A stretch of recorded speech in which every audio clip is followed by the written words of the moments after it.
Geneva, I wanted to invite you, I'm going to switch subjects here for a minute, to say a little bit more about sectarianism and how it relates to Iranian foreign policy. I mean, sometimes in the West, we, I think, very oversimplify, and we say that Iran is somehow sees an interest in promoting Shia, the Shia side of the equation all the time.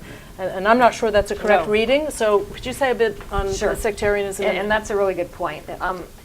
The whole, what you mentioned about, we're not going to give up the ideology of the revolution. I mean, the revolution, the Iranian Islamic Revolution, was founded on a principle of pan-Islamism. And if you, and that's the sort of the discourse, even if it's not the reality. But even after the Arab uprisings began, Khamenei's speeches for at least a year into the uprising was about pan-Islamism, that this was an Islamic awakening, because the Iranians have never wanted to play the sectarian card. It's not to their advantage. And they've always viewed themselves as a major power in the region. They can't be a major power in the region because the Shia in the region are a minority compared with the Sunni population. So they've always cast Iran as this, pan-Islamic state that is going to basically rule the Arab world. I mean, that's how they see themselves. Now, the Arab uprisings and their involvement in Syria and Iraq have presented a bit of a problem, because obviously, they're supporting an Alawite/Shia government. Hezbollah is fully involved in Syria. And so the Arab uprisings have presented a problem for them. Now they've been sort of dragged into this sectarian narrative that they never wanted to be part of.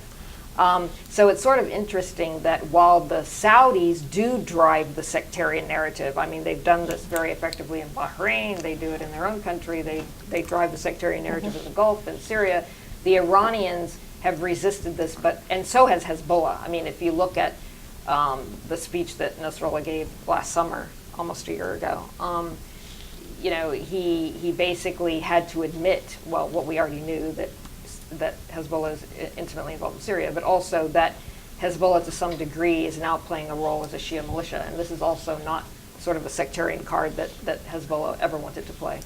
Neil, did you want to comment on that? I don't agree, actually. I see Iran as a sectarian power in the region. Perhaps that's not the self-perception, but the instrument of Iranian powers are increasingly sectarian, and the policy becomes the instruments become the policy today. And if you look at Shia mobilization in Syria, in Lebanon, increasingly in the Gulf, etc., Iran is behaving sectarian. It didn't want because it thought it could embody a higher cause, but it's not because we think of ourselves as I don't know. I think of myself as very handsome, but I'm not sure if that's the case. So it's not. But I don't think we're disagreeing. I don't think you're disagreeing either. You're saying they get dragged in. My point is that their policy on the ground has discredited the rhetoric. Yeah. I mean, that's but the rhetoric is very sectarian at times. They want to mobilize from hardline clerics, but not. Yeah. I mean, anyway. Okay. Thank you.